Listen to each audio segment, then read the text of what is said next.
precisam conhecer aquele que te convida a renascer.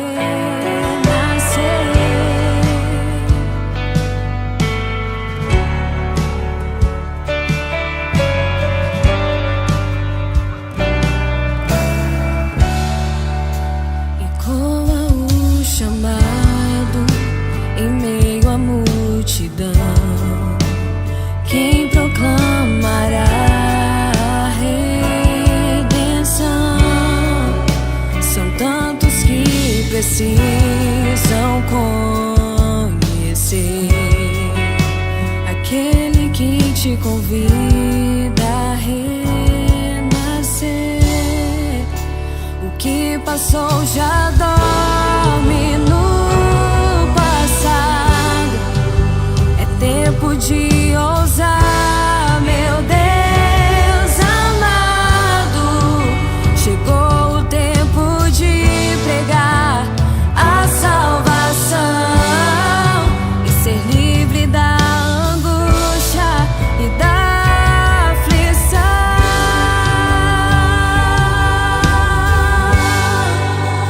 Quero proclamar Jesus, a restauração. Proclamar Jesus, a libertação. Preciso te dizer que Ele te chamou, Ele te amou e está aqui.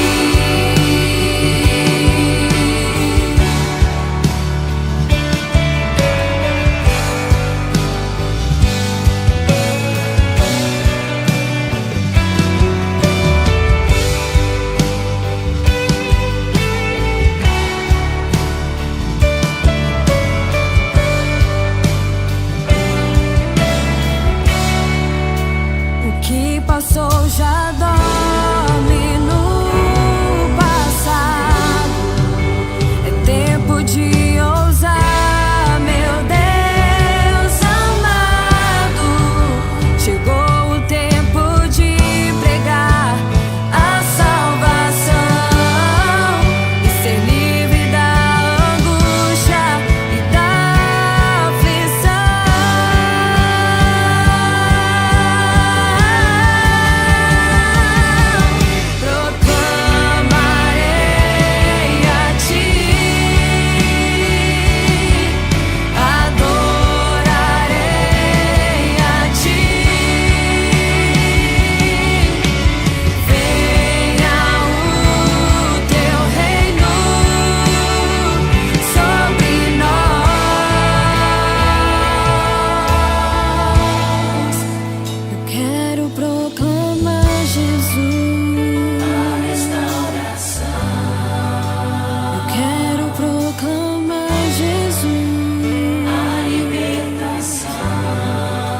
Preciso te dizer que Ele te chamou, Ele te amou e está aqui.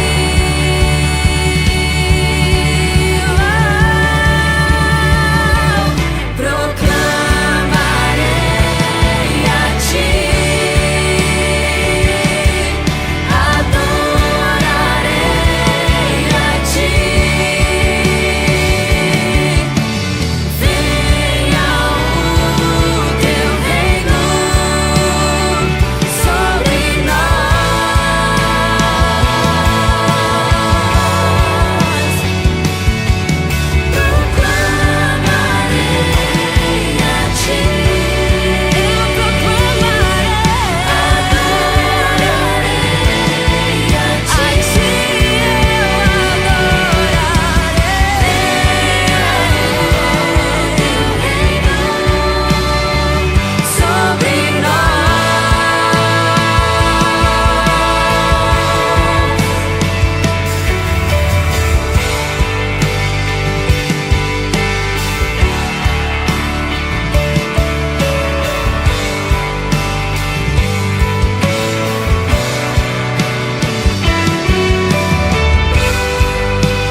Nós precisamos dela, desde cedo, desde sempre, todo o tempo, em todo lugar. A igreja, que é chamada a proclamar, anunciar, evangelizar, discipular, essencialmente, a cada momento, ela precisa comunicar. Que tal nos aprofundarmos nos conceitos, nas ferramentas e nas técnicas? Vem aí o primeiro workshop Viva a Promessa. 4 grandes áreas serão focadas para transformar sua comunicação. Processos, entendendo as etapas gráficas e digitais.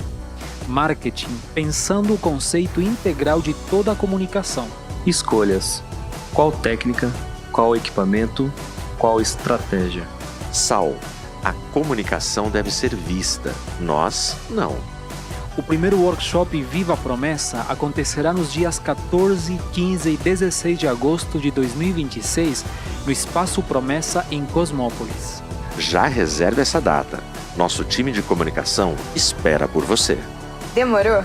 Workshop Viva a Promessa, primeira edição. Estou chegando!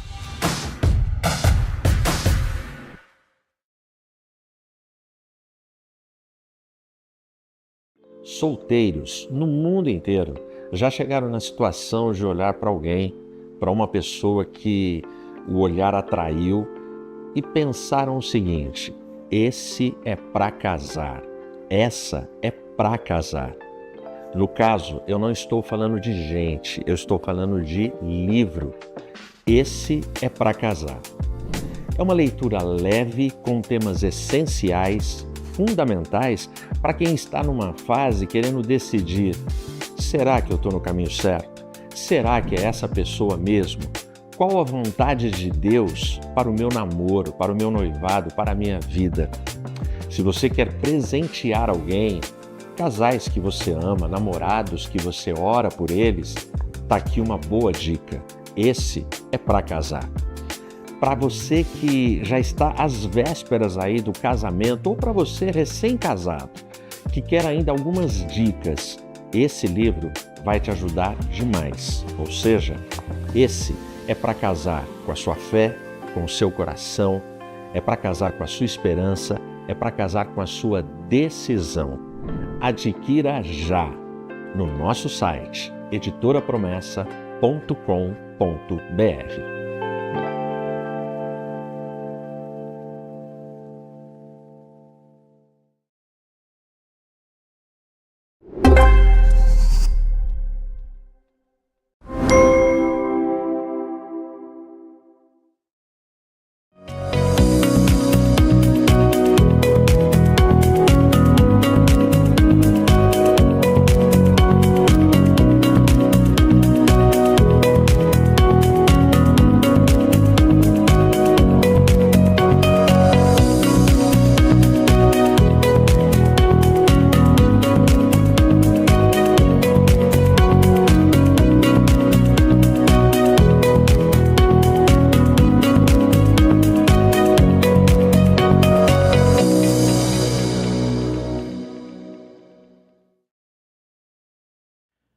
Graça e paz, meus irmãos, minhas irmãs, tudo bem com vocês?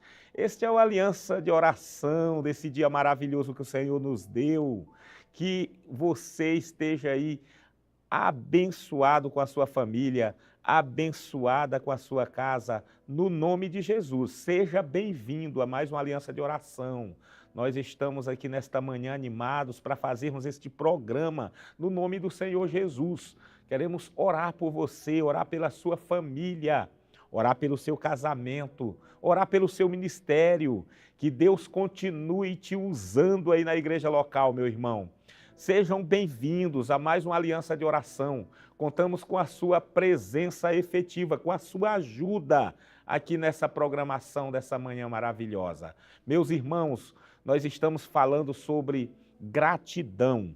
Nós estamos falando sobre esse tema tão importante, esse sentimento tão glorioso que tem que permanecer na vida do cristão, independentemente da situação que esse cristão esteja vivendo. Gratidão. Hoje nós vamos falar sobre esse tema com o título Vivendo a Gratidão que Transforma. Olha que tema maravilhoso. E a nossa base é num texto incrível ali em 1 Tessalonicenses, no capítulo 5, 18. Deus irá falar contigo através dessa mensagem. Como é que você está? Como é que está a sua família, sua casa, suas expectativas? Como está aí sua semana, hein? Como está no seu trabalho? E o ministério que você exerce aí na igreja, está fluindo? Você está seguro que Deus está te usando, que Deus está te abençoando, que Deus tem coisas grandes para realizar através de você, através do dom que Deus te deu e do teu ministério?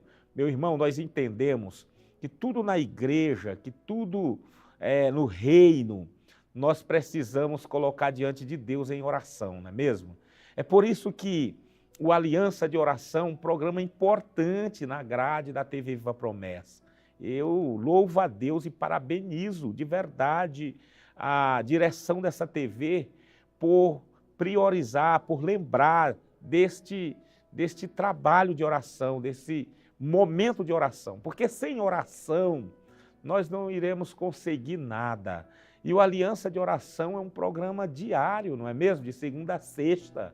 Nós estamos aqui para obedecer verdadeiramente o mandamento do Senhor ali do apóstolo Paulo, que motiva a gente a orar sem cessar, que motiva a gente a orar uns pelos outros, essas ações recíprocas, essas ações simultâneas que no corpo de Cristo acontece, porque somos membros de um mesmo corpo, somos da igreja de Jesus, a igreja ressurreta. Aliás, o Cristo ressurreto que tem uma igreja vibrante, uma igreja viva. Nós servimos esse Cristo ressurreto. Então nós contamos com a sua parceria, com a sua ajuda, a sua disposição aqui no Aliança de Oração. Aqui eu entendo assim, a gente não só assiste o Aliança, aqui vocês participam do Aliança de uma forma efetiva, porque é um culto que nós oferecemos a Deus. Mesmo que você não consiga aqui escrever uma mensagem no chat, mas você reage aí da sua casa, dando glórias a Deus, louvante, realiza de forma online, através do nosso canal oficial da igreja, a nossa TV Viva Promessa. Mas eu acredito que diariamente você separa um momento para oferecer a sua devocional a Deus, não é mesmo? Oferecer o seu culto a Deus. Que você reúne a família em algum momento do dia, da semana, para adorar a Deus. Que você congrega aí na igreja local, aí na sua comunidade local, que você ajuda o seu pastor em oração.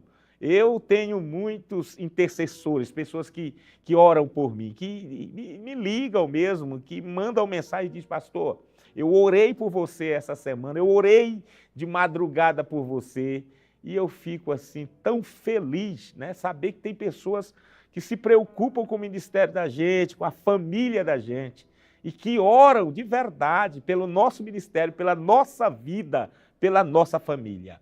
Orar faz bem a alma, faz bem o coração. Orar agrada a Deus, porque é um diálogo que a gente tem com Deus. A gente pede, a gente agradece, louva ao Senhor por tudo, e Ele reage, Ele fala com a gente, Ele interage com a gente e direciona a gente nos caminhos corretos. Então, os nossos projetos, os nossos sonhos, nós temos que apresentar a Deus em oração. Os projetos da igreja, os planos teológicos, estratégicos da igreja. Não tem problema algum a gente criar planos na direção do Espírito Santo, a gente planejar ações, ter uma agenda, não tem problema nenhum.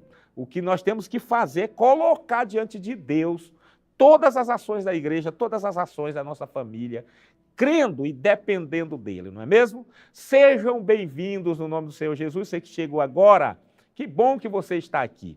Nos ajude compartilhando aí o link do Aliança de Oração. Ajude essa programação a alcançar mais pessoas. É a nossa forma simples de evangelizar aqui no Aliança. Através dessa ferramenta, a gente evangeliza assim, compartilhando, espalhando para os amigos, para os irmãos, pessoas da nossa família, do grupo que nós somos membros, não é mesmo? Do trabalho da faculdade, nas nossas redes sociais.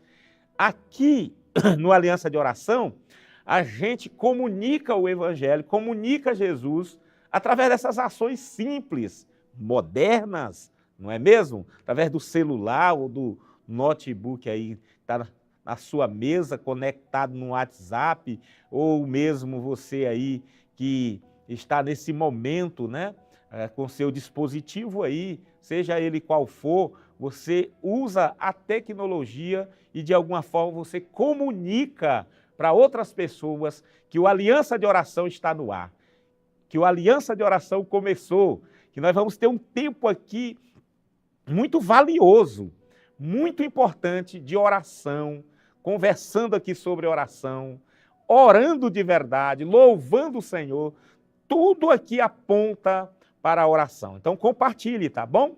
Chegou, faça essa ação rápida, compartilhe para os irmãos, para os amigos. Também eu quero pedir a sua gentileza que você deixe aí uma curtida, deixe o like, não é mesmo? Faça isso, que é outra forma de você nos ajudar na divulgação da própria TV Viva Promessa, do nosso canal, não é mesmo? Através dessa tecnologia extraordinária, quando a gente curte, quando a gente deixa aí o joinha, a própria plataforma destaca nossos programas, nossas programações como relevantes. Então deixe aí o like, tá bom? Deixe aí o joinha e converse com a gente aqui no chat. Deixa eu te falar uma coisa, o simples gesto de você escrever aqui já fica registrado aqui. Outras pessoas irão ler, né? Irão interagir, o pastor Francisco lê algumas mensagens aqui, mas se o pastor Francisco não lê a sua mensagem, não fique preocupado, você já colocou ali diante da igreja, muitas pessoas assistem esse programa, veem a sua mensagem aqui no momento que o programa está sendo realizado e ora por você. E a gente ora sempre de uma forma em geral por todos os pedidos. Então, é certo que o seu pedido, que a sua interação foi contemplada, não é mesmo? É importante aqui, tá bom? Então não deixe de manifestar aqui, tá bom? O seu pensamento, o seu pedido de oração, de agradecer a Deus através do chat, tá bom? E também de mencionar os aniversariantes do dia, de testemunhar do que Deus fez na sua vida, de colocar as ações aí da tua igreja local diante do Senhor, não é mesmo? Nós estamos declarando aqui todos os dias que o nosso coração está cheio de gratidão. Então, agradeça a Deus, agradeça pela sua família, pela sua comunidade, louve ao Senhor e coloque a sua igreja, a família pastoral aí, os ministérios da sua igreja local, da sua comunidade local, coloque diante de Deus, tá bom? Olha, meus irmãos, minhas irmãs, é uma alegria muito grande, uma honra. A gente faz esse programa com temor e tremor, mas somos fortalecidos pela presença do Senhor e por essa rede, né? Essa conexão que fazemos com vocês, essa comunhão que temos aqui, essa parceria e esse apoio de vocês aqui no Aliança de Oração. Então não deixe de compartilhar. Olha, nosso time já está aqui, presente. Muitas mensagens de saudação, cumprimento aqui na paz do Senhor, pedidos de oração. Nós contamos com a sua presença aqui efetiva, com a sua presença aqui também no chat, registrando a sua mensagem, louvando a Deus, né? Glorificando o nome desse Senhor Todo-Poderoso. Oh, meu irmão, minha irmã, o Aliança de Oração começou, avise aí os nossos irmãos e irmãs, a família promessista. Mas eu quero lhe desafiar nessa manhã, você enviar o link para os amigos da empresa, da faculdade. Eu quero te desafiar, você enviar esse link, pelo menos aí para 5 pessoas que já há algum tempo você não tem enviado o link, ou pessoas que você conheceu essa semana e trocou ali o WhatsApp, não é mesmo? Surpreenda essa pessoa com esse link do Aliança de Oração, quando essa pessoa abrir ali o link, ela vai ser impactada aqui com a programação do Aliança de Oração e com certeza ela vai ser abençoada, seja pela pregação cantada, seja pela pregação lida aqui e exposta, né? A pregação aqui expositiva das Escrituras, seja pelo momento de interação, seja pelo momento de oração. De alguma forma, em algum momento, durante a programação, Deus irá falar com essa pessoa, porque aqui o nome de Jesus é exaltado, é engrandecido, é louvado. Nós servimos esse Cristo vivo, nós servimos esse Cristo poderoso, ativo no mundo, que está conosco e que estará até a fundação deste século, até a conclusão da obra dele aqui. Depois nós iremos morar na Nova Jerusalém e depois eternamente numa nova terra renovada, abençoada pelo Senhor. E o reino ali é de Cristo, o domínio total é do Senhor. Amém? Posso contar com você, posso contar com a sua ajuda, com a sua família? Meu irmão, minha irmã, como é que está aí na sua região? Olha, hoje aqui em Cosmópolis, o solzinho está aberto, hein?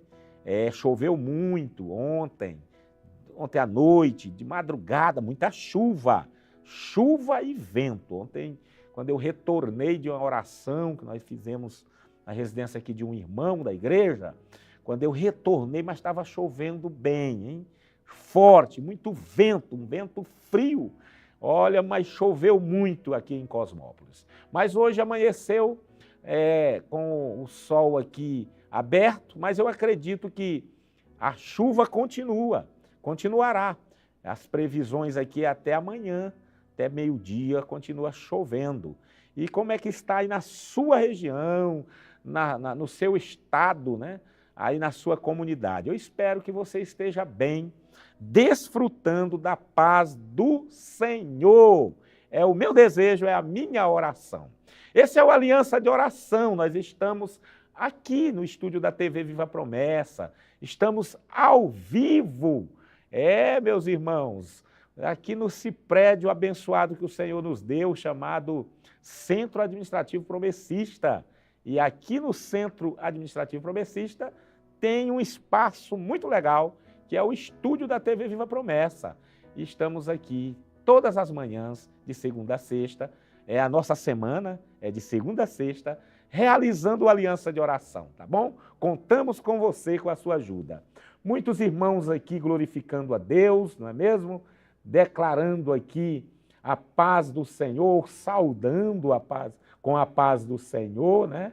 Mandando abraço aqui para pastor Francisco, pedindo oração aqui pelo Tiago, e eu peço que você registre aqui o seu pedido de oração nessa manhã. Nós iremos orar no final do programa por todos vocês, por todas as famílias promessistas. Eu quero orar nessa manhã pelos nossos superintendentes das convenções regionais, não é mesmo? Um grande abraço aqui para todos os superintendentes, os diretores das convenções regionais espalhadas aí no nosso país, no nosso Brasil. A nossa igreja ela é administrada assim, por convenções, né? Nós temos convenções aqui no Brasil e já temos convenções consolidadas, igrejas abençoadas ali, fora do país também. Que Deus abençoe grandemente esses missionários, essas missionárias. Em nome de Jesus, nós oramos e desejamos que a igreja continue crescendo, continue sendo uma igreja expansiva, não é mesmo, missionárias? Nós temos aqui a diaconisa Geofrança, a Esté, sempre com a gente aqui participando efetivamente do Aliança de Oração, né? A Ruth, nós temos aqui a Ana Cristina também, saudando com a paz do Senhor.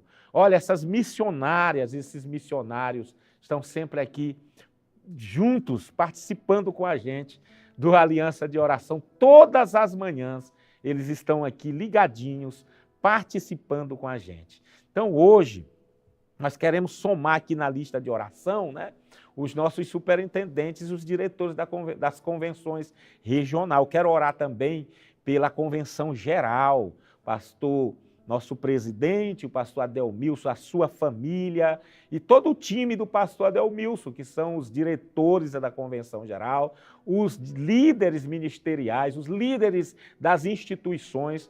O Aliança de Oração tem essa função também, esse objetivo de orar pela igreja, a igreja nas suas esferas administrativas também, pois entendemos que essa parte administrativa ela é importante demais para a igreja. E eu entendo de uma forma espiritual que Deus cuida gloriosamente de cada líder, de cada pastor de campo, né? Um abraço para você, pastor, que está servindo Jesus, quem sabe numa terra aí longínqua, está tão distante, mas você está aí animado com a sua família, animado aí, servindo a Igreja de Jesus. Um grande abraço para todos os pastores titulares de campo. Que Deus abençoe a sua vida, a sua família. A Sandra deixa aqui também um glória a Deus. A Ana Conceição, ela diz que lá na igreja dela, em Parque Comercial, choveu muito nessa madrugada. Parece que aqui no Sudeste está chovendo bastante, né? Vamos juntos, meus irmãos, nessa manhã, meditar na palavra, louvar o Senhor e orarmos uns pelos outros. Olha, você acessou agora o Aliança? Que bom te recepcionar aqui, hein? Seja bem-vindo, meu irmão. Eu quero pedir a sua gentileza que você compartilhe o link do Aliança de Oração para os seus amigos, que você compartilhe essa mensagem de hoje, tá bom? Todo o programa, toda a programação para abençoar esse seu amigo, esse seu parente. Olha, Deus vai falar através desse texto. Deixa eu ler aqui para você. O tema de hoje é Vivendo a Gratidão que Transforma. Vivendo a Gratidão que Transforma. O texto está em 1 Tessalonicenses 1 Tessalonicenses 5, 18, somente o versículo 18. Diz assim o texto, ó, Deem graças em todas as circunstâncias, pois esta é a vontade de Deus para você em Cristo Jesus.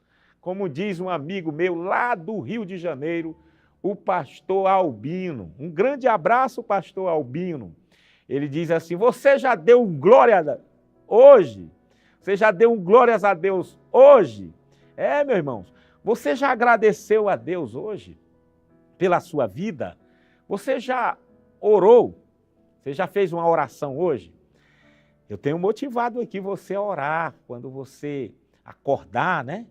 Abrir ali os olhos, despertar ali um pouquinho, aí você já agradece a Deus, já ora, já glorifica o Senhor pela vida, não é mesmo?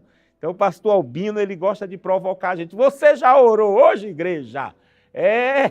Então eu quero aqui parafrasear o pastor Albino. Você já agradeceu a Deus hoje? Quando você acordou, você agradeceu a Deus por estar respirando? Eu espero que sim, não é mesmo? Eu espero que sim. A Alessandra Morales, um grande abraço. A Cássia, eu espero que você glorifique o Senhor todo dia, exalte o nome do Senhor todo dia, que seja uma pessoa agradecida a despeito de qualquer quadro, de qualquer diagnóstico, de qualquer situação, que você glorifique o Senhor. Amém? Então o tema de hoje é Vivendo a Gratidão que Transforma. Porque uma pessoa grata, agradecida, realmente, ela é transformada pelo Espírito Santo, né? Ela é abençoada. O Espírito Santo altera na gente comportamentos e atitudes que glorificam o nome do Senhor. Então, eu quero aqui começar essa mensagem, entrar aqui direto nela, dizendo que a gratidão é mais do que uma resposta a algo bom que recebemos. A gratidão é uma postura espiritual.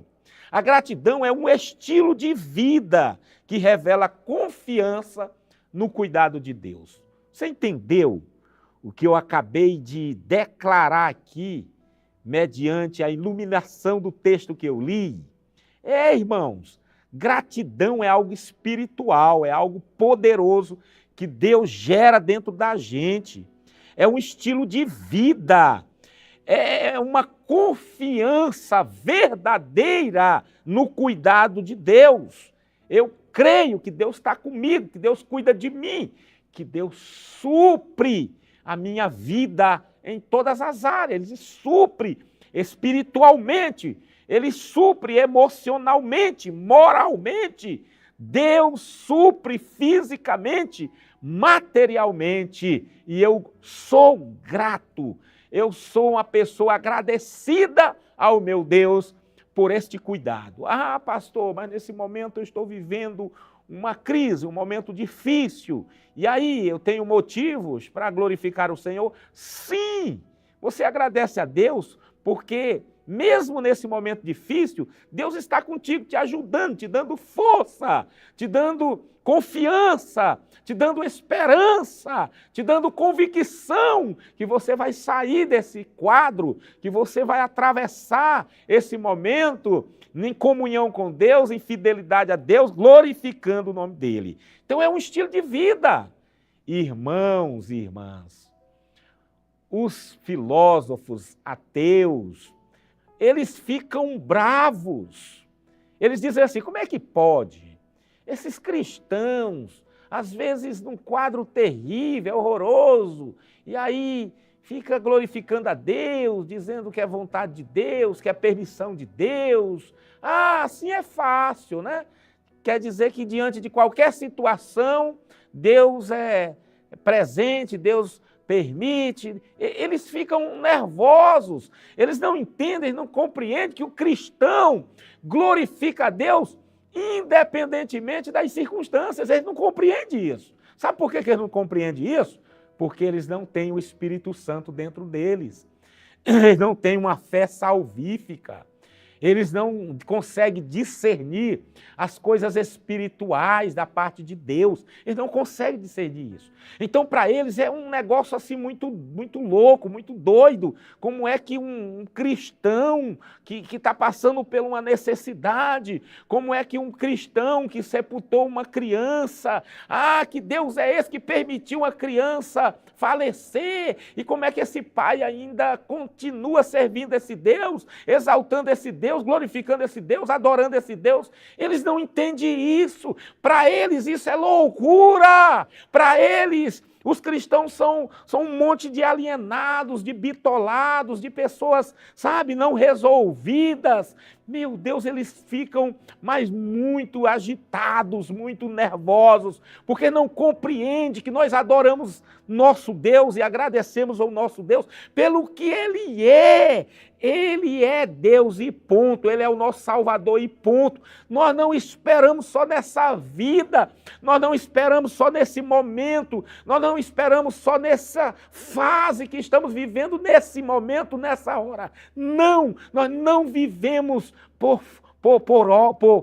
nós não vivemos mediante acontecimentos, nós vivemos por fé, nós não vivemos por vista, né? A palavra até falhou, nós não vivemos por vista, nós vivemos por fé, independentemente de qualquer situação. A igreja de Jesus glorifica o Senhor, a história da igreja mostra claramente os servos de Deus da história na jornada cristã, glorificando a Deus em momentos de alegrias, de festas bons, momentos gloriosos de avivamento que a igreja passou, mas também glorificando a Deus na prova, na perseguição, né? Sendo morto por amor a Cristo, perseguido por amor a Cristo, odiado por amor a Cristo. Em todas essas circunstâncias, a igreja adora a Deus e agradece a Deus e louva o nome do Senhor.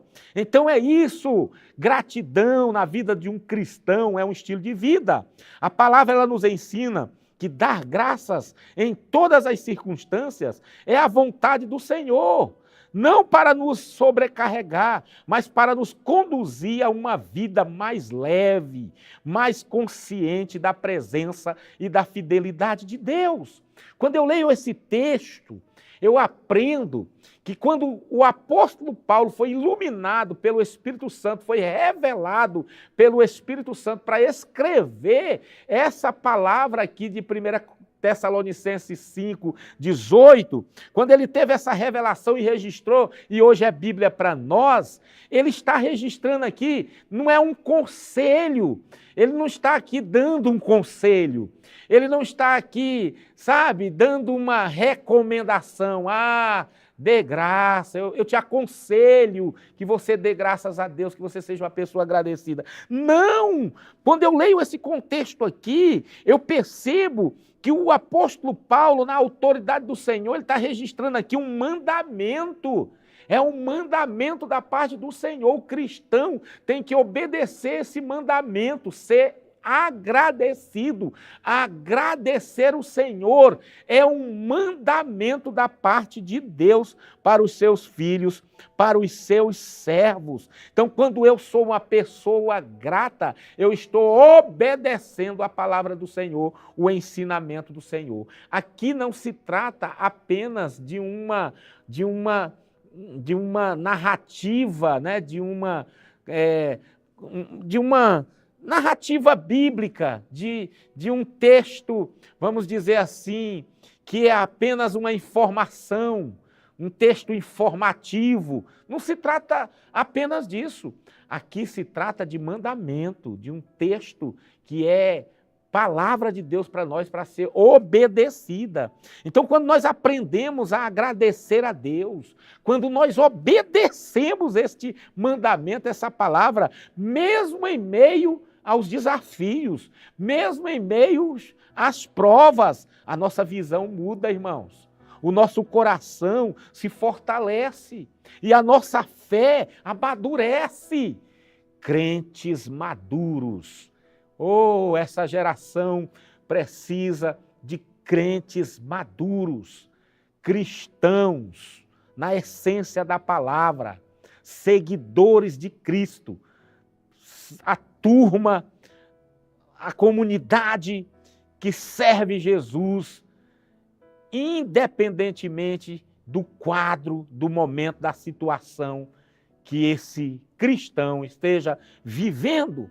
Então, quando eu sou uma pessoa grata, agradecida, o meu coração, ele transborda de fé, ele transborda de amadurecimento. Seremos forjados, seremos fortalecidos pela presença do Senhor, mesmo no dia mau. Então, rapidamente aqui eu quero destacar 3 pontos aqui, baseado nesse versículo. O primeiro é que a gratidão abre os nossos olhos para o cuidado de Deus. Irmão, tenha cuidado, se você não tiver uma visão espiritual para perceber que mesmo na prova Deus está contigo, que mesmo na prova Deus está cuidando de você, que mesmo na prova Deus não te abandonou, Deus não te largou. Se você não tiver cuidado para abrir seus olhos espirituais, sabe, para olhar as coisas, ver as coisas além deste momento que você está vivendo, além desse diagnóstico, se você não tiver cuidado para reconhecer a presença de Deus no dia a dia, que Deus está trabalhando diariamente, se você não tiver cuidado para ter esse discernimento, você falhará nesse mandamento. Você não será uma pessoa agradecida. Sabe por quê? Você vai destacar só as coisas negativas durante o dia. Você vai destacar só o que ainda não aconteceu na tua vida. Você vai dar ênfase naquilo que ainda não foi realizado, o sonho que ainda não foi concretizado. E aí o seu coração vai se encher de ingratidão, de amargura. Então, irmão, em nome de Jesus, comece a olhar o seu dia, a olhar a sua semana, a olhar o seu mês e o seu ano com um olhar espiritual. É um olho com uma lupa espiritual, o olhar da fé. E aí você vai ver o quanto Deus realiza durante a semana, o quanto Deus faz durante um dia. Você vai parar em algum momento do dia e você vai perceber o quanto Deus é maravilhoso no cuidado, no suprimento, não é mesmo? Então, mesmo quando a vida parece difícil, Deus continua cuidando de cada detalhe da sua vida. Cada momento, cada passo, cada ação, cada movimento, Deus é contigo. Meu irmão, pare um momento diariamente. Eu te desafio, faça isso hoje. Pare em algum momento para você lembrar dos cuidados de Deus, os cuidados pequenos e os cuidados grandes que Ele tem realizado na sua vida só essa semana. Pare um pouquinho e faça aí uma lista. Ontem eu provoquei aqui em vocês o quanto é misterioso, o quanto é poderoso, o quanto é glorioso, o quanto é extraordinário o ato de dormir e acordar. Você acordou? Irmão, isso é um milagre. Você dormiu bem e acordou? Aleluia, glória a Deus, isso é um milagre. Você está respirando bem, está se movimentando, você existe. Isso é um milagre, é poder de Deus na sua vida. Então isso muda, ou mudará quando você para um momento no dia para refletir o que Deus já fez, o que Deus está fazendo e o que Ele poderá fazer. Isso irá mudar a sua perspectiva e renovará a confiança no Senhor, a sua confiança no Senhor. Então faça isso, tá? Pare um pouco, pausas, faça pausas durante o dia e glorifique o Senhor por tudo que Ele já fez. A gratidão, ela abre os nossos olhos para o cuidado de Deus. O segundo ponto, a gratidão fortalece a fé em meio às lutas. Sabia disso? Quanto mais você dá glória a Deus, você reconhece Deus na tua vida, você se apresenta através de ações de gratidão, você externa essa gratidão. Quanto mais você faz isso, a sua fé aumenta diante das lutas, a sua fidelidade. Você não vai jogar a toalha, você não vai desistir. Você vai continuar fiel. Você escolherá ser fiel em meio às lutas. Então, dar graças a Deus em todas as circunstâncias não significa negar a dor, não significa negar a crise, mas reconhecer que Deus está presente em cada etapa da caminhada. Deus está presente. Deus está presente não somente no momento do churrasco. Eu gosto de citar o churrasco, porque a gente faz churrasco em momentos bons, né? Em momentos comemorativos, em momentos assim alegres. Então Deus está presente no momento do churrasco? Claro que está. Mas Ele não está presente somente no momento do churrasco. Somente no momento, né, bom, que você conceitua como momento bom. Deus não está presente só nesses momentos. Deus está presente no momento do deserto, no momento, né, da prisão. Quando os apóstolos estavam ali presos, Deus estava presente. No momento da perseguição, a igreja perseguida. No momento do ódio, no momento do diagnóstico negativo, terrível, Deus está presente. Então Deus está presente no dia mau, no dia da prova, no dia da angústia. Deus está presente em cada etapa da sua vida, em cada ciclo da sua vida. Querido, quando você enfrentar adversidades, declare com palavras de fé, de confiança, a sua gratidão a Deus. Mesmo através de realizações, de acontecimentos simples durante o dia, glorifique o Senhor. Diga, Senhor, obrigado, porque Tu estás comigo. Senhor, muito obrigado, porque se o Senhor não estivesse comigo, eu não aguentaria esse momento, eu não iria suportar essa fase da minha vida, mas muito obrigado pela Tua palavra, pela Tua presença, pela Tua igreja, pelos meus irmãos, pelo Teu Espírito Santo, muito obrigado. Ore assim, querido, com fé, isso fortalece a alma da gente, isso aumenta mais a fé da gente, a fidelidade, a confiança para você continuar a jornada e vencer e passar por essa prova aprovado. Então é isso, a gratidão fortalece a fé em meio às lutas. Quanto mais eu externo gratidão, eu expresso gratidão, a minha fidelidade do Senhor aumenta. Terceiro ponto e último, a gratidão nos lembra do sacrifício de Cristo. Não tem como eu ser ingrato quando eu olho para a cruz, quando eu olho pelo que Cristo fez por mim, quando eu olho pelo sacrifício de Cristo, do meu Deus encarnado na cruz do Calvário. Então a maior prova de amor de Deus foi na cruz. Deus já provou que te ama. Deus já provou que ama o Francisco. Jesus morreu na cruz por você, uma morte terrível.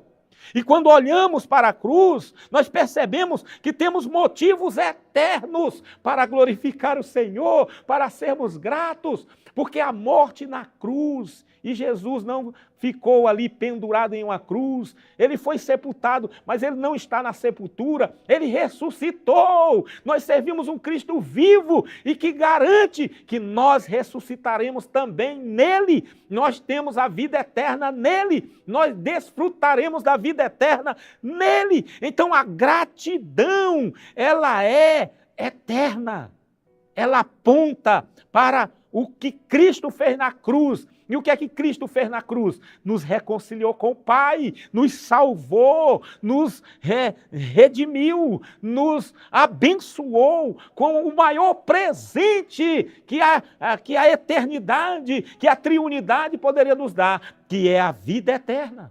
Então, irmã, sempre que sentir desânimo, volte seus pensamentos para o sacrifício de Jesus. Porque isso traz esperança, isso traz consolo, isso traz renovação, isso traz gratidão no coração. Então, olhe sempre para a cruz, olhe para a cruz vazia, olhe para o alto sacrifício que Jesus passou na cruz, olhe para a grande salvação que Jesus de Nazaré nos garante, nos deu. É isso. Eu quero concluir dizendo que viver em gratidão é escolher confiar no Deus que cuida, no Deus que sustenta, no Deus que conduz.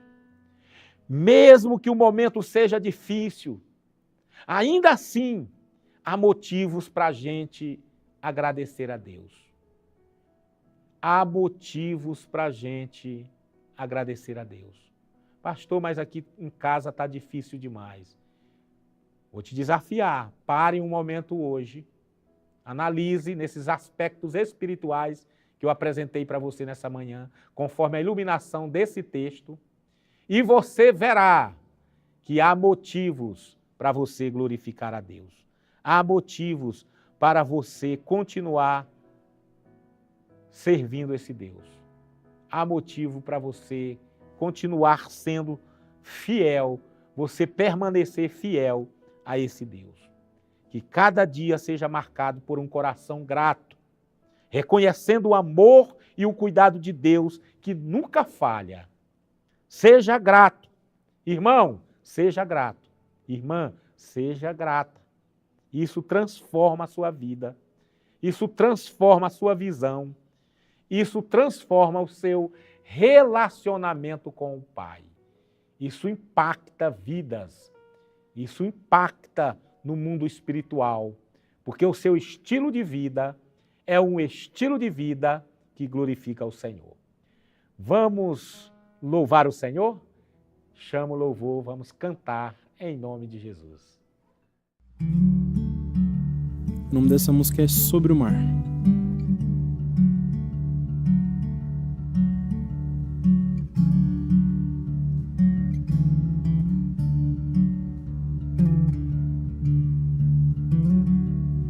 Mestre, a tempestade quer me afogar. O barco já está quase a virar. Sinto medo invadir o meu coração. Lá fora o céu escuro está, mas vai clarear. Basta falar, o vento e o mar vão se acalmar e a tempestade vai passar aqui dentro de mim. Basta falar, o vento e o mar vão se acalmar e a tempestade vai passar aqui dentro de mim.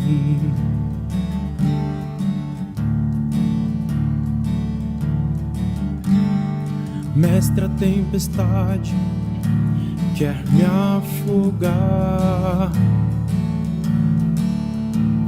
O barco já está quase a virar. Sinto medo invadir meu coração.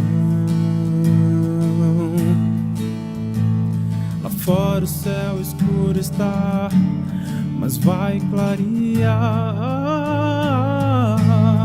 Basta falar, o vento e o mar vão se acalmar e a tempestade vai passar aqui dentro de mim. Basta falar, o vento e o mar vão se acalmar e a tempestade vai passar aqui dentro de mim.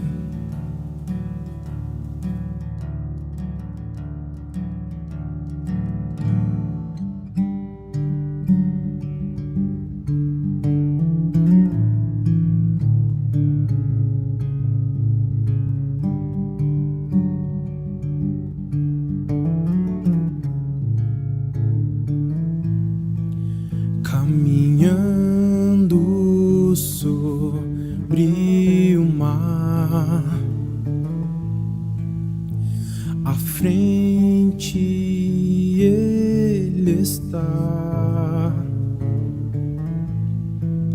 Caminhando sobre o mar, à frente ele está. Basta falar, o vento e o mar vão se acalmar e a tempestade vai passar aqui dentro de mim.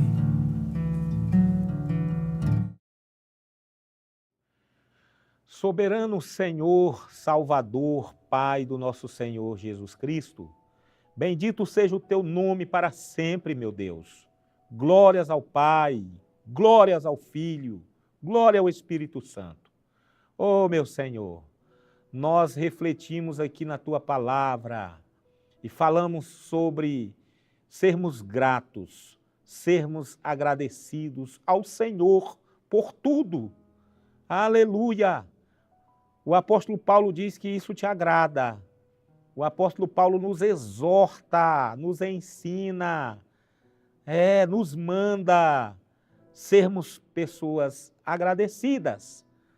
E nessa gratidão a Ti, nós queremos externar, meu Deus, o nosso amor e o nosso agradecimento por tudo que o Senhor já fez. Muito obrigado. Muito obrigado pela cruz, muito obrigado pela certeza da vida eterna, muito obrigado pela garantia dessa grande salvação. Queremos, meu Deus, com temor e tremor, colocar diante de Ti cada pedido que foram realizados aqui no chat. Eu quero orar, meu Deus, pela vida de cada irmão que escreveu nessa manhã aqui, pedindo ajuda, pedindo socorro, seja na área espiritual, nossos irmãos que pediram libertação, salvação, nossos irmãos que pediram para Deus converter o membro da família, libertar o membro da família. Nós oramos, nós pedimos a tua bênção, que o Senhor realize, no nome de Jesus, esse trabalho glorioso de libertação e de salvação nesse membro da família.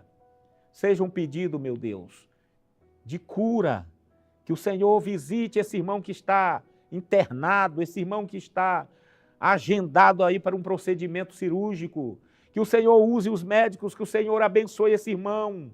Nós pedimos a cura na vida dessa irmã, nós pedimos a bênção do Senhor, o milagre de Deus. Realiza algo extraordinário nessa vida, Senhor.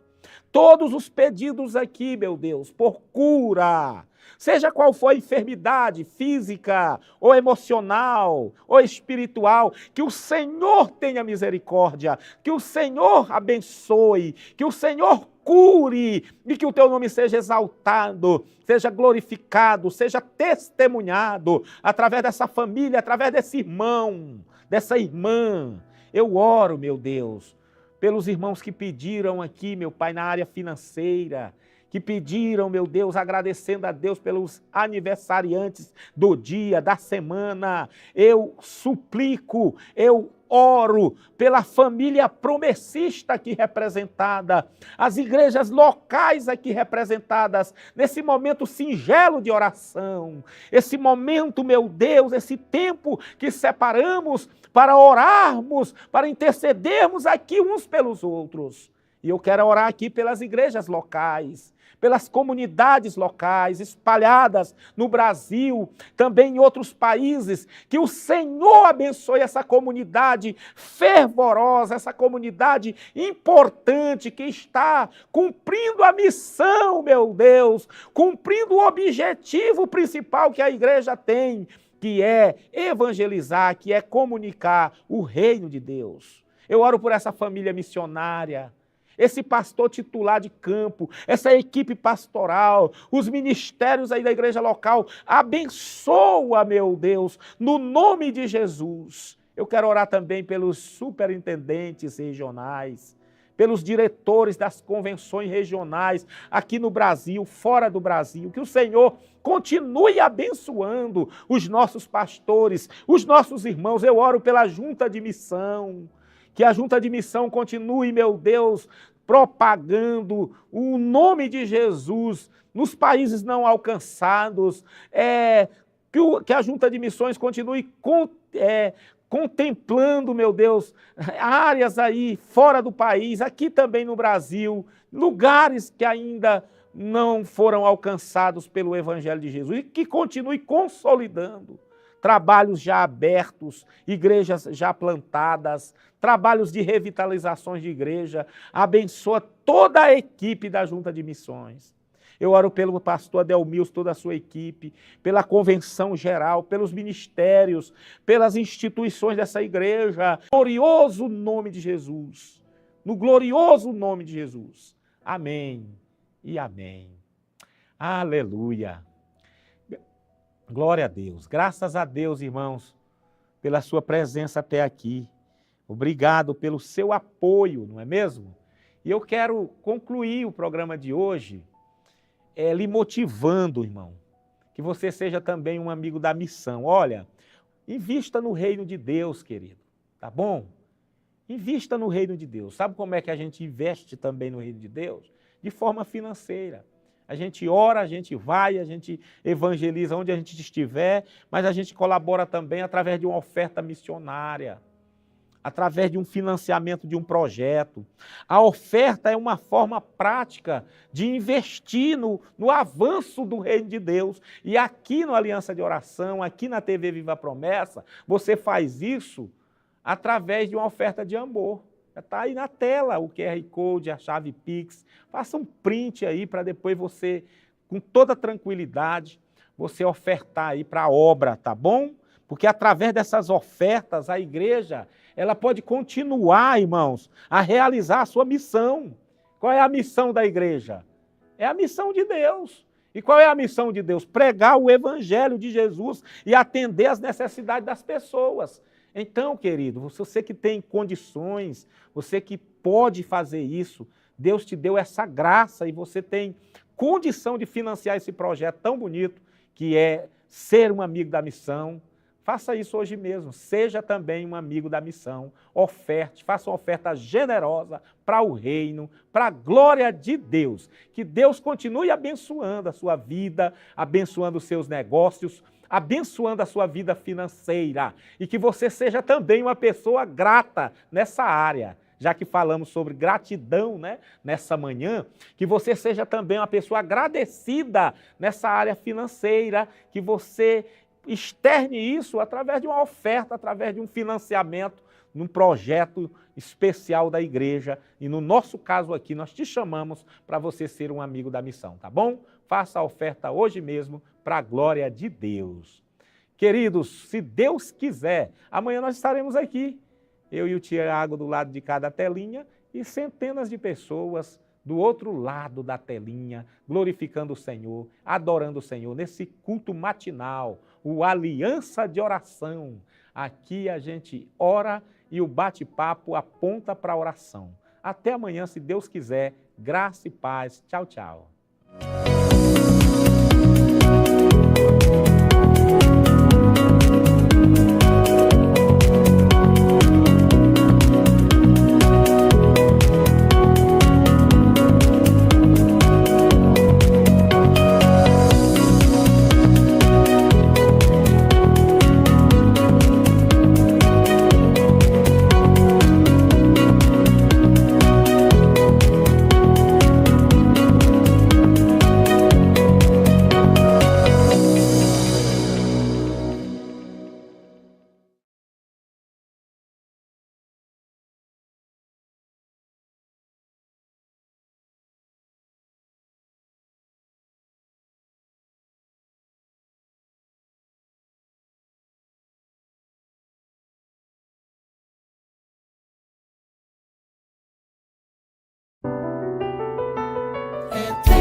Fala galera, mais uma gravação, mais uma oportunidade que a gente está tendo aqui de aproveitar esses 2 dias de muito aprendizado, de trocas, de conhecimento, vivendo experiências também incríveis. E a gente está agora aproveitando a oportunidade de falar com um cara muito especial, que tem sido muito relevante na nossa geração, que acabou de fazer mais uma palestra. Para quem o acompanha, é incrível como, por mais que a gente o acompanhe, a gente continua aprendendo muito quando ele ministra. E aí, ele é teólogo, filósofo, pós-graduado em sexualidade humana, e a gente está recebendo com muito carinho aqui David Heiker. Prazer, alegria. Pastor, obrigado pela tua presença, pela sua disponibilidade em falar com a gente. Muito obrigado, é uma honra estar aqui com vocês, foi uma benção. Legal demais, a gente, como eu disse, a gente aprende muito te ouvindo sempre, e eu queria, para a gente começar a conversa, tentar entender da onde começa aquilo que a gente enxerga hoje, né? O David Icke, com tanta influência, relevância, ministrando muito pelo Brasil todo, imagino que até fora, sobre o assunto, abençoando as famílias, o reino, né? Mas da onde surge, da onde começa essa jornada para a gente chegar no momento em que a gente está hoje, pastor? Eu sou uma pessoa que vem de igreja, né? Desde sempre, digamos assim, nasci no lar cristão. Então, meu pai é pastor, meu avô era pastor, então eu sou a terceira geração de pastores. Eu não tinha nada a ver com esse tema, assim, coisa de sexualidade mais fora dos padrões, e é um assunto que preocupa todo mundo, mas já tenho 40 anos, então eu sou da geração que nasci na década de 80, né? Sim. Então lá pela década de 2005 eu tinha 20 anos e eu já queria ser pastor e estava estudando ainda. Ah, legal. E o ministério não começa por causa de uma crise pessoal, então não tinha motivo muito na nossa família ou na minha vida da minha noiva na época. A gente casou em 2006, começou em 2005. Foi um trabalho, cara, muito sem querer, pra te falar a verdade. Caramba. Por incrível que pareça, porque a gente começou um trabalho de evangelização noturna, que era aquela coisa de levar sopa para morador de rua, né? Todo mundo já fez. Sim. Toda a igreja já teve essa ideia, né? Sim. Então não foi ideia muito original, digamos assim. A gente queria ir pra rua, a gente queria... Sabe que eu queria sair da igreja, sair das quatro paredes e evangelizar. E aí foi sexta-feira à noite, pegou o carro, fez uma sopa e começou a conversar com os caras que estavam lá, né, na rua. E a ideia era sempre voltar toda sexta-feira para o mesmo lugar, para poder ter uma relação com essas pessoas. Então esse era um diferencial. E assim, com o passar do tempo, tinha um grupo de travestis que estavam perto. Certo. Nosso alvo não eram eles e nós não fizemos muita coisa, não. Parece brincadeira, mas começou no dia que uma travesti atravessou a rua. Olha só. E ela pediu. Ela falou assim, não tem pra gente também não? A sopa, o café, ou sei lá o que eles estavam levando. E, cara, desse dia em diante, sem querer, a gente não se preparou, confesso que a gente não tinha essa intenção, não tinha um motivo para fazer isso, e aí começamos a interagir com esse grupo, que eram travestis, periféricos, pobres, que estavam ali em zona de prostituição, então era um recorte específico, né? Sim. Do público LGBT. Eu nunca fui LGBT, eu não tinha essa vivência, para mim aquilo era um universo completamente distante. A minha esposa tinha um tio que era transexual, que conviveu muito com ela, que morou na casa dela, então ela tinha mais acesso ao universo, mas ela mesma não com nenhuma questão pessoal, mas o tio era muito presente na vida dela, ele se produzia, ele fez a transição em boa medida, embora ele fosse uma travesti e não um transexual como a gente vê hoje. Então a gente começou a interagir com esse grupo. E a gente percebeu algumas coisas. A primeira coisa é que eles eram muito receptivos, assim, diferente do que as pessoas imaginam. Certo. A maioria deles eram de background cristão. Caramba. Eles haviam estado nas igrejas. E em terceiro lugar, a nossa ignorância profunda. Então o nosso ministério surge da ignorância, não porque a gente sabia, a gente não sabia. A gente percebeu que uma frase que mais é dita por todos os pastores que eu conheci, pastores velhos, novos, de várias denominações, é a frase: a igreja não está preparada. E aí o ministério existe por causa dessa frase. Por que a gente não está preparado? Como é que a gente pode diminuir esse despreparo? Sim. Qual é o caminho? Por que é tão difícil se preparar? É a nossa própria ignorância. E a última coisa, que é o mais difícil, é que se essas pessoas que estavam ali na rua, que a gente, entre aspas, estávamos tentando evangelizar, se elas se convertessem, elas iriam para onde, né? Se elas fossem para as nossas igrejas, como é que elas seriam recebidas? Então, eu até brinco, dizendo que a gente meio que pregava, torcendo para que ninguém realmente quisesse, né?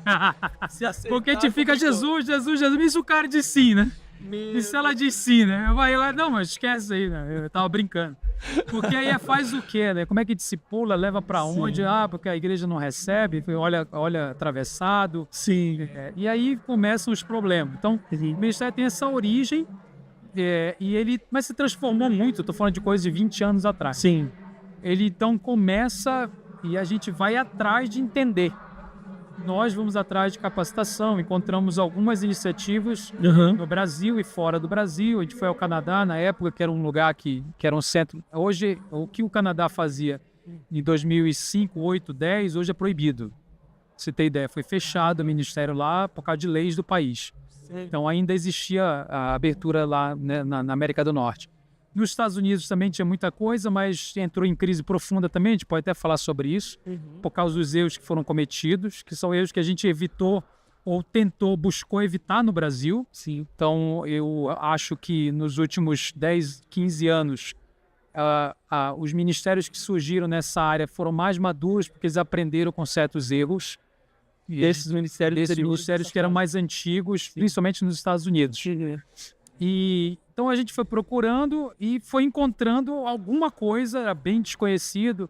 O tema era menos politizado também, ele foi se politizando com o tempo. Tem esse agravante ainda. Isso, ele se tornou muito mais assim, candente, muito mais agressivo, mais presente nas discussões culturais por causa da política. Sim. Não é o nosso forte. Hoje o nosso forte não é guerra cultural. Eu entendo o lugar da guerra cultural, eu sei que tem o seu lugar, sim, mas a gente entende que se for só pela linguagem de guerra, a gente não consegue fazer o evangelismo discipulado e pastoreamento, porque a gente precisa de uma outra linguagem, que é uma linguagem mais de testemunho, certo? Testemunho fiel do evangelho.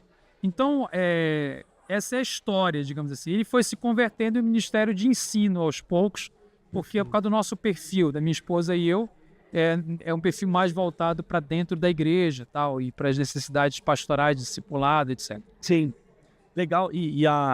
O que fica evidente é que, né, a partir de uma inconformação, né, a partir de algo que gera um incômodo em você, na sua mente, no seu coração, você decide, escolhe o caminho do conhecimento para poder se dispor, né?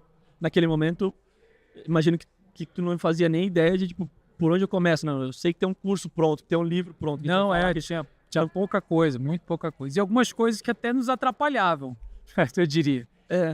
Por exemplo, em demônios, sabe, esse viés brasileiro? Sim, sim. Porque o pentecostalismo brasileiro, eu era batista, mas um batista chamado renovado, né? Certo. Então, não era mini igreja, mas aonde eu buscava, eu encontrava esse viés pentecostal mais assim, da libertação, né? Espiritualizava um pouco mais o assunto, isso, né? Cara, infelizmente, ele foi presente em muitas igrejas nas últimas 2 décadas no Brasil, e nessa área específica, infelizmente, é um caminho que trouxe vários problemas, porque não conseguia olhar o fenômeno com um certo... A palavra não é naturalidade. Talvez essa palavra parece sobriedade, com uma coisa mais bíblica consistente. Era uma coisa que acabava inventando algumas metodologias. Sim. E a gente, graças a Deus, teve que ter contato com isso, mas conseguiu ir desviando dessa abordagem. Sim. Porque ela, na minha visão, não é suficiente. Sim. E ela foi meio que um catado, assim, né? Um processo de garimpo mesmo, que você vai juntando. Inclusive, a gente teve uma conversa no papo com o pastor Felipe, do Vida Pura, Ministério Vida Pura. Sim, conheço. Que é um cara também muito especial, assim. E ele também falou desse problema, né? De você não ter nada muito facilmente direcionado, que seja confiável, consistente, para ajudar, de fato, um líder de jovem, por exemplo, imaturo, que vai lidar com um adolescente, um jovem que tem problemas com sexualidade, sejam eles quais forem, né? E aí você é parte disso, desse garimpo, né? Acho que a Andrea Vargas também, né? Sim, aliás, a Andrea Vargas teve com a gente aqui em 2017, nesse mesmo lugar, inclusive, na conferência de 2017. Foi bem legal. Lá, Vitória. Legal. E ela também, eu acho que é uma outra personagem muito importante nisso.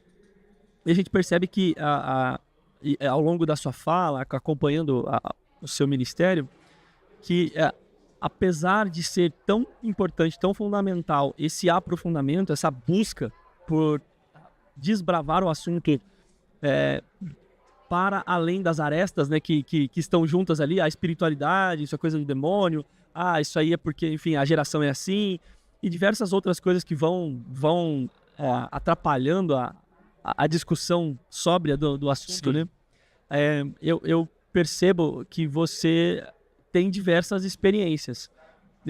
Para quem depois talvez vai ver, não necessariamente como foi a sua experiência com a mensagem do direct, da irmã um pouco desavisada, mas em outras situações a gente imagina que você tenha vivido situações assim de receber demandas ou de estar a par de demandas que necessariamente te colocam diante da prática da coisa. Eu queria ouvi-lo nesse sentido. Na prática, sabe? Como é que você tem sido o seu relacionamento com essa ótica da experiência para além do conhecimento? Porque você pode, obviamente, me corrigir, mas me parece que o conhecimento, apesar de fundamental, não é suficiente. Claro. Na verdade, eu acho que não é um antagonismo. Perfeito. Entre experiência e conhecimento.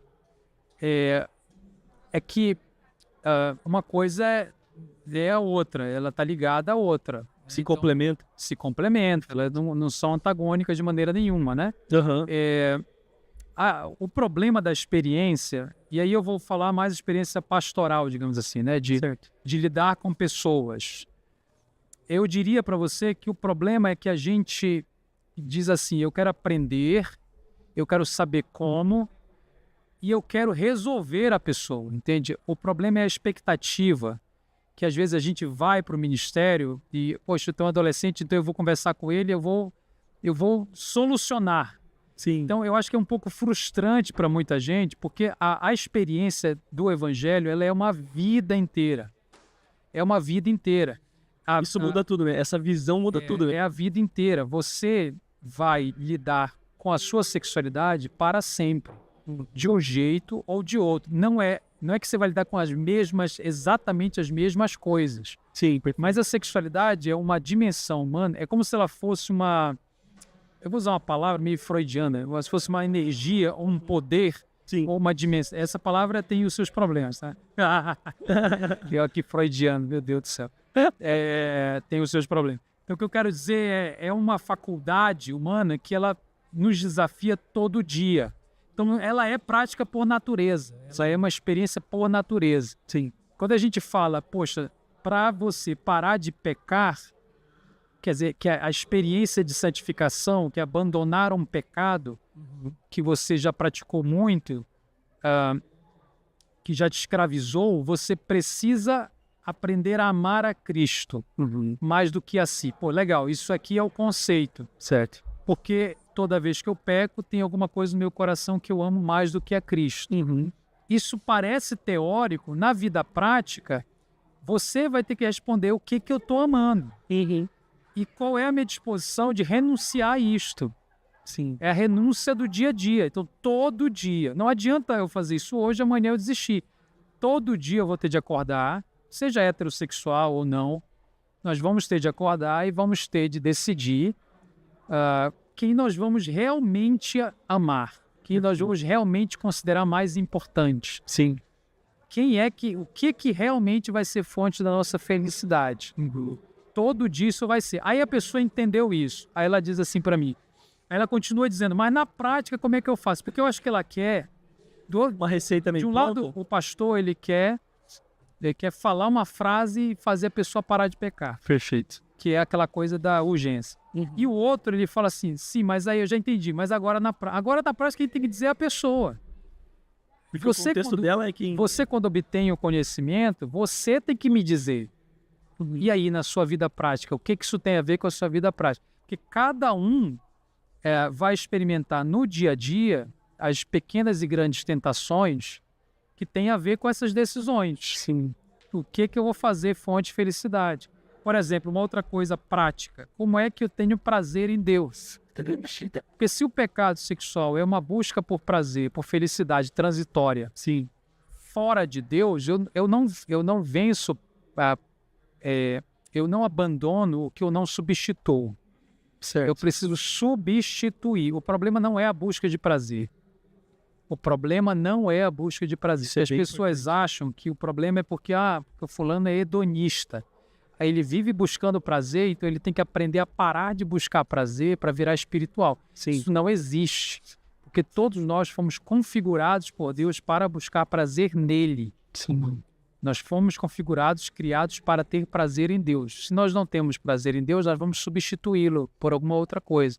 Então, para voltar para Deus, eu preciso de 2 movimentos práticos. Eu estou tendo prazer na pornografia.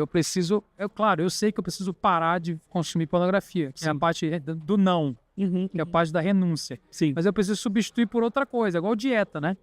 Se você está comendo errado, você não vai parar de comer, porque ninguém consegue ficar sem comer. Perfeito. Você vai ter de comer certo, ou seja, você vai ter que substituir.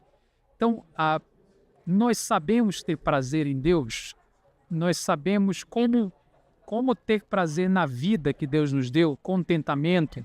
Se eu sou solteiro, eu sei ter prazer na minha vida, eu sei ter prazer sem pecar. Como é que eu faço para desfrutar da vida? Então, não é só do não faça isso, não faça aquilo. É aprender também a buscar consolo, conforto, alegria em Deus. Só que Deus não é só a religião, né? Quando eu falo prazer em Deus, eu estou falando só de ler a Bíblia, orar e ir para a igreja. Embora isso também seja importante. Sim, mas a gente trava só nisso. A gente trava só nisso, porque a gente considera Deus a parte que a gente chama de religião, ou espiritual. É tudo que Deus me deu. Então, isso é uma experiência diária, inevitavelmente. Não tem fórmula mágica. É todo dia você diante do seu coração, das suas cobiças, escolhendo aonde você vai obter felicidade. E não tem como ninguém ser substituído nisso, não é fácil. Porque às vezes eu percebo assim, não, pastor, não está sendo fácil. Eu acho que você está faltando me dizer alguma coisa. Não está faltando eu te dizer mais nada. É que não vai ser fácil. Sempre fica, parece, essa falta de uma resposta um pouco mais Isso, a pessoa está pronta. atrás assim, por exemplo, eu era assim, quando eu era moleque, novo, eu era assim. Meu problema era pornografia. Então eu queria parar de ver pornografia. Então eu pensava assim, vou orar, ler a Bíblia, ir para a igreja, eu virava espiritual. Isso é muito bom. Aí, quando eu era tentado, tipo assim, eu tô muito bem, passa 2, 3, 4 dias, lá vai eu de novo. Eu não pequei ainda. É que veio a vontade. Aquele negócio está me chamando. É a tentação. Sim. Eu me decepcionava. Porque sabe qual é o raciocínio? Funcionou. As disciplinas não funcionaram. Exatamente. Esse é o raciocínio. Não está funcionando. Porque se tivesse funcionando, eu não estaria tendo essa tentação, essa vontade. Sim, perfeito. Então, aí a pessoa diz assim, tá vendo? É só conhecimento. Não está surtindo efeito na experiência prática. Mas é porque você tem a expectativa de que ao entender algo, o funcionar quer dizer que você vira intentável. Isso não existe. Não existe, exatamente. E eu me decepcionava e eu já me derrotava. Eu me derrotava antes de entrar na arena. Entendi. Porque eu nem tinha pecado, eu já me sentia muito mal. Eu falava assim, tá vendo? Eu não presto. E não está funcionando, não adianta. E normalmente o jovem não consegue lidar com essa frustração, né? Daquilo que ele investiu em disciplinas espirituais principalmente, mas quando vem novamente a tentação, essa frustração é gerada e ele não consegue lidar com isso, e é onde ele vai... Ele já vulnerabiliza ainda mais e ele vai cair mesmo. Exatamente. Então assim, quanto você espera a tentação, você se prepara para ela. Sim. Eu comparo com uma luta que está marcada. Igual um lutador de MMA, né? Vejamos nós estamos falando. E nada a ver. Olha só. Analogias maravilhosas. É como se fosse uma luta que está agendada. O cara, ele não está treinando para evitar a luta. Né? Perfeito. Cara. Ele não está treinando com um treinador que ele contratou há 1 ano. Sim. Que ele está treinando porque vão fazer de tudo para que aquele luta não aconteça.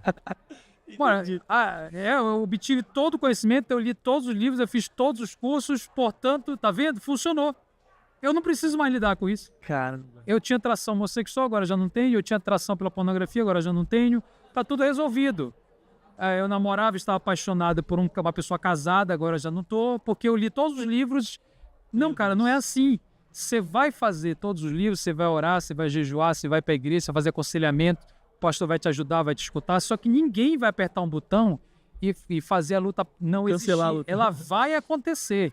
Ela está marcada, você vai entrar no octógono e você vai ter de praticar tudo aquilo que você diz que crê. Perfeito. E às vezes a gente erra também, e aí marca de novo. E Deus não está contra a gente, porque eu também achava que Deus estava contra... Quando eu ia para a batalha... eu imaginava Deus no time adversário.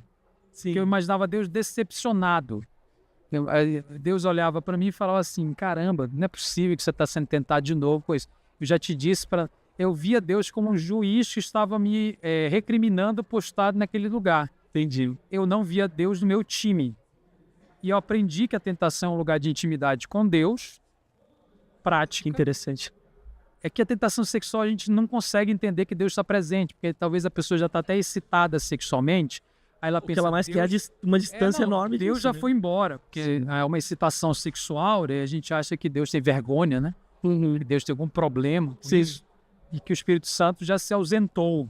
Eu estou falando de tentação, né? Sim, um pré-pecado, né?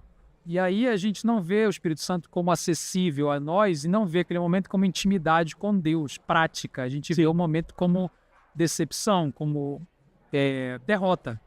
Então, assim, entenda, toda vez que você for tentado, aquilo é uma oportunidade para você ter intimidade prática com Deus.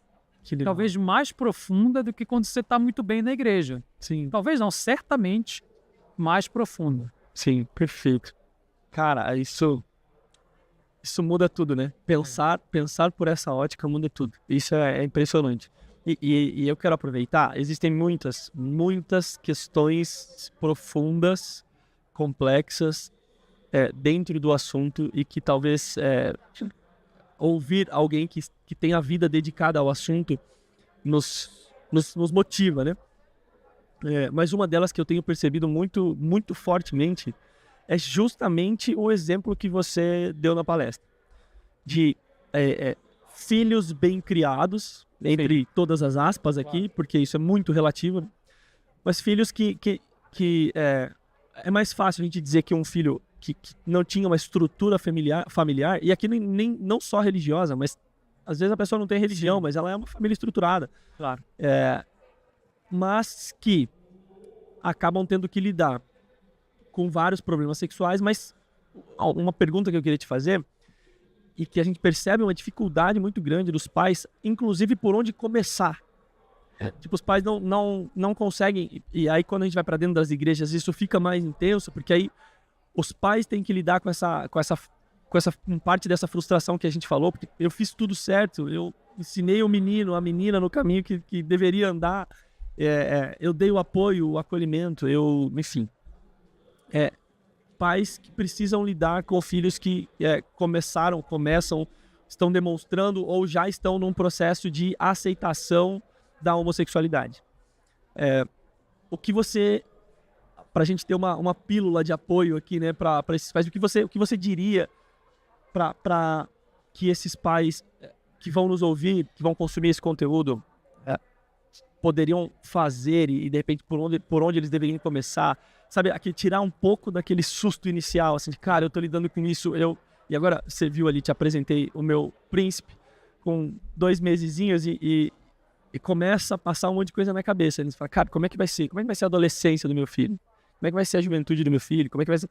A gente ouve relatos de pais com crianças de 8, 9 anos, 10 anos, tendo que lidar com problemas de sexualidade muito complexos já na escolinha. Claro. Né? A gente tem exemplos próximos de, papai, a minha amiguinha me falou que eu não posso mais chamar ela de amiga, porque ela é um menino e tal. Sim. Com 9 anos de idade, como é que o pai ajuda e lida com isso? Mas principalmente nesse caso da família que tem uma pessoa dentro. Isso, então, eu diria que tem 2 grandes necessidades dos pais. Certo. A primeira necessidade é de lidar com o próprio coração, com as próprias emoções. Dos pais, no caso. Dos pais. Certo. Dos pais. Por quê? Porque, cara, tudo que eu falar aqui, ou tudo que você for aprender, quando não é teu filho, é muito objetivo. Objetivo em que sentido? Você fala assim, quem salva é o Espírito Santo, não sou eu. Mas todo mundo sabe disso. Verdade. Eu sei disso, você sabe disso. Mas quando é meu filho, não adianta eu saber disso. Eu não sinto assim. Então, tem uma camada emocional que ela é mais densa que a camada da falta de conhecimento. É a camada emocional. Ela é todo o conhecimento é atravessado por isso. Às vezes o pastor, às vezes é um pastor, ele sabe um monte de coisa, só que ele não consegue aplicar, porque é uma relação muito umbilical, uma relação muito cheia de ruído, de história, de trauma. Visceral, assim, né? Visceral, exatamente. Então, esse é o primeiro grande tópico. Quer dizer, essas famílias precisam de acolhimento e apoio emocional. E às vezes a igreja não fornece nem isso. Eu não estou nem falando da igreja ensinar o assunto, eu estou falando o acolher do sujeito. Sim. A gente não consegue nem isso por causa de certas teorias que nós nos convencemos. Certo. Principalmente teorias insuficientes, que não estão nas escrituras, que colocam a culpa nos pais. Dizendo assim, se o seu filho é gay, então foi falta de pai. Se o seu filho é gay, porque então ele não tem uma família estruturada. Porque a gente usa frases do tipo, família é tudo. E eu entendo a boa intenção de quem está falando isso, porque está dizendo que a família é importante. Eu concordo que a família é importante e faz parte do processo. A família não está ausente desta fórmula que levou à situação. Sim. Mas essa ideia de que culpe os pais e pronto, que inclusive voltando a falar, é uma tese muito psicanalítica, não tem nas escrituras, o menino, o pai, o Édipo, não sei do que, isso meio que contaminou o nosso imaginário, e a gente então vê um problema no filho, a gente já faz apontar para o pai e para a mãe. Sim. E não precisa, porque eles já estão se culpando. Eles já estão se culpando o suficiente. Os melhores pais estão se culpando. Os piores geralmente se culpam menos. Pois é. Porque eles são ruins. Sim. Quer dizer, porque eles não estão nem aí. É justamente por isso que eles não têm culpa. Exatamente. Que eles não sofrem com a culpa, porque eles nem se consideram muito responsáveis. Então, então a questão da culpa, da vergonha, a questão da tristeza, da decepção, do luto do filho ideal, que é preciso ser sepultado para que se ame o filho real, esse luto que leva os pais às vezes a se tornarem agressivos, evitativos, permissivos também. Às vezes é um extremo ou outro. Isso, é a maneira de lidar com o luto, né? Luto da realidade que eu achava que existia e não existe. E o filho vivo, tá? Não é luto do filho vivo. Sim, foi o filho vivo. O que morreu foi a idealização. E também a promessa, porque a gente promete para as famílias, né? Se você tiver uma família estruturada e cristã, seu filho vai dar certo. Sim. Vai dar tudo certo. Você vai ser hétero, vai ser crente, e, cara, não é assim. Por que não é assim? Porque a sexualidade ela é muito complexa. E ela vai além da formação familiar e formação de fé, embora essas questões sejam importantes. Então, esse é o primeiro tópico. Como é que a gente está tratando, no mínimo, de acolhimento para essas famílias? Será que o que a gente oferece para elas na igreja é fofoca? Porque a gente começa a falar torto, mal. né? A verdade é essa. E a gente começa a falar mal. As famílias boas começam a falar mal destas. Fala assim, tá vendo onde o mundo tá? Porque tu viu o pastor, o filho dele é trans. Tá vendo? Mas pastor, mas como assim? Aí começa a descer a lenha. Porque a gente pensa, meu filho não é trans. Então eu sei criar, eu sou um pai maravilhoso. Meu filho é crente. E como se ele fosse crente por mérito do pai, né? Pois é, por mérito da mãe. Então, há um certo orgulho de algumas famílias que são os exemplos. E as famílias que vão entrando nessas crises que não são permitidas, né? Elas vão nesse isolamento, elas vão se isolando, elas ficam com vergonha, elas ficam cada vez mais deprimidas. Então esse é o primeiro elemento. Essas pessoas precisam lidar com os seus próprios corações.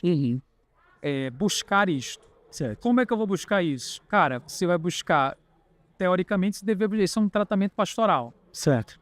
Teoricamente, também pode ser terapêutico. Sim. E a gente tem uma formação que uma parte da formação online é sobre isso. A gente tem um módulo que chama Jornada dos Pais e a Sexualidade dos Filhos. Certo. Que é só sobre o coração dos pais e o diálogo, né? Como é que dialoga com os filhos, que é baseado na parábola do filho pródigo. Que legal. Que é uma parábola que nos escandaliza a todos, porque o filho pede metade e o pai dá. Pois é. E o pai ali está, entre aspas, num fracasso. com relação ao que está acontecendo com o filho. E ele é Deus, né, na parábola. Sim. O fracasso entre aspas, né? Sim, sim. E ele vai embora, né? E ele não vai atrás do filho. O filho volta e ele tem uma posição tanto, entre aspas, de novo, passível. Recebendo, né? Então, buscar auxílio. Por isso que a gente teve na formação é para isso. É para tentar ajudar as famílias nesse sentido. A segunda parte é a parte mais óbvia, que é eu não sei do que se trata. Os pais não esperam que seus filhos sejam transexuais. Exato. Os pais cristãos não esperam que seus filhos sejam homossexuais. A gente não se prepara para isso. Vai meio que, obviamente, não se prepara. Exato. Não, deixa pra lá. Porque existe até um ressentimento contra Deus, né? O que Deus deixou. Sim. Né? E aí, eu não sei do que é, e aí, meu amigo, eu só ouvi que é uma abominação, é o demônio, a maldição, o Sodoma, o inferno. Isso atrapalha muito, lógico, porque eu não sei. Então eu preciso saber um pouco melhor como a teologia saudável, no que eu posso saber, até o limite que eu possa saber. Sim. E aceitar aquilo que as explicações elas não são assim, preto no branco, tabelas, né? Sim. Aliás, se você vai para um lugar e as pessoas vão te dizer assim, a causa disso é isso, a causa disso é isso, isso é aquilo, sempre é assim, cara, desconfia. Desconfia imediatamente. Tem alguma coisa errada, porque a sexualidade não é assim, ela é muito diversa, ela é muito subjetiva. E então eu acho que é o que eu diria, essas duas coisas precisam se ajustar para que haja melhor administração daquilo. E aí eu quero terminar falando o seguinte: mesmo com tudo isso, qual é a grande dificuldade? É que nós estamos lidando com um sujeito, que é o filho, cujo processo nós não controlamos. Certo. E tudo que a gente tem na vida que temos que lidar e que não controlamos é extremamente estressante. Não tem jeito. Sim. Porque não tem o poder de fazer aquilo sumir. Eu vou ter de aguardar, eu vou ter de esperar, eu vou ter de ter paciência. Sim. Vou ter de entender o evangelho. E é assim. Então, isso também é dolorido, digamos assim. Entendi. Perfeito, pastor. Bom, a gente já andou bem aqui com o tempo, mas eu queria que você nos contasse um pouquinho de como está o ministério nesse momento, para onde está indo. Eu até queria, deixa eu mostrar aqui, pode mostrar para a galera. Vou mostrar aqui, ó. Livro do pastor, ele apresentou aqui hoje. Inclusive, você não veio na convenção e aí você perdeu a oportunidade de contratar o curso com desconto e ainda ganhar o livro. Mas vá no Instagram, no link da bio do meu Instagram, tem lá coisas bem interessantes. Legal. Tá. A gente vai deixar depois também, inclusive, aqui. Chama Box 1, Box de Formação. Box de Formação. O link aparece lá, Box de Formação. Show. É isso. Queria que você falasse um pouquinho sobre o livro, sobre o curso, para onde está caminhando o ministério, para onde você tem entendido que Deus está conduzindo, levando o ministério. A gente tem feito muita capacitação, está começando a fazer capacitação de igrejas. Legal. Fazer turmas de igrejas. A formação ela é disponível para qualquer pessoa, ela é online, ela tem acesso vitalício, a pessoa vai assistindo na plataforma. Certo. Como ela achar que deve. É para líderes, para pais, para qualquer cristão interessado em ajudar outros, né? Certo. Aconselhamento, discipulado, na família, na igreja, no trabalho. Se você está vivendo alguma coisa ou se você para você quer apoiar para alguém. Que legal, que legal. Tem o Box 2, que eu não falei aqui, porque eu falo só um para não confundir, mas aqui eu vou falar. O 2 está lá no link da bio também, que é focado em crianças e adolescentes. Legal. Só que ele não trata só do tema homossexualidade, ele também fala disso, só que ele fala de vários outros assuntos. Certo. Educação sexual infantil, pornografia, relacionamentos, a questão LGBT, com relação ao movimento. Então, ele é focado na faixa etária. Se você quer o tema LGBT, atração pelo mesmo sexo, é o Box 1 mesmo que eu falei. Sim. Que foi o assunto que a gente discutiu aqui. Então, a gente tem ido para isso, para tentar também pegar turmas inteiras das igrejas, para formar. Tem feito no Brasil e fora do Brasil. Sim. O livro O que Deus tem a ver com sexo é uma introdução à relação do evangelho com a sexualidade. Ele é muito prático, dinâmico, pequeno e curto, mas tem muita informação e é para qualquer cristão, desde 12 anos pode ler. Ele não é sobre sexo explícito. Legal. Ele é sobre teologia mesmo, de maneira acessível. Inclusive atrás está escrito aqui, ó, a Bíblia explica a sexualidade e a sexualidade explica a Bíblia. Que legal. Porque o evangelho ele tem a ver com o casamento, né? Entre Deus e o seu povo. E o casamento tem a ver com a sexualidade. Então é um livro bastante interessante para todas as faixas etárias e para com instrumento de discipulado também, para você ler com alguém e vai caminhando com a pessoa e tal, ou com uma turma, né? Então é isso. O que eu tenho a dizer, o livro, a formação, e a gente tem tentado pensar a igreja como grupo, para ir desenvolvendo a igreja local, né? Até porque a urgência do tema é gigantesca, né? Então, se você consegue, de alguma forma, fazer essa plantação dessa semente para abrir a mente das pessoas e tudo mais dentro de uma igreja, um movimento um pouco mais amplo o efeito também pode ser já mais rápido, maior, e os resultados também. No futuro, uma coisa que eu nem falei ainda para lugar nenhum, que ano que vem a gente está querendo fazer uma imersão presencial. Que legal. Seria um passo além da formação online. Legal. Provavelmente aqui na região de São Paulo, no interior de São Paulo, uma imersão presencial. Mas isso já está em construção. Show. Pastor, poxa, obrigado mesmo de coração pelo seu tempo, por aceitar o nosso convite para a conferência, também por esse momento aqui. A gente te agradece, a gente ora para que Deus continue conduzindo o seu ministério. Eu tenho feito essa oração pelas conversas que a gente tem tido, porque são pessoas que estão em missão, com uma missão muito importante, né? E obviamente que a gente nem falou muito sobre isso, mas porque o foco aqui não era a liderança nesse momento, mas provavelmente ataques e sofrendo diversas situações que vão tentando te derrubar, obviamente, nesse caminho. Então a gente ora para que Deus continue te conduzindo e abençoando o seu ministério. É isso, não sei se você tem um recado final, fica à vontade, a gente te agradece aí pelo Não, agradecer, muito obrigado, está sendo uma bênção, uma alegria, estou à disposição, pode contar com a gente e Deus abençoe a igreja brasileira para que a gente possa ser mais capacitado para fazer a missão, né, que é fazer discípulo. Amém. Valeu, gente, obrigado, fiquem com Deus, a gente se vê no próximo episódio. Tchau.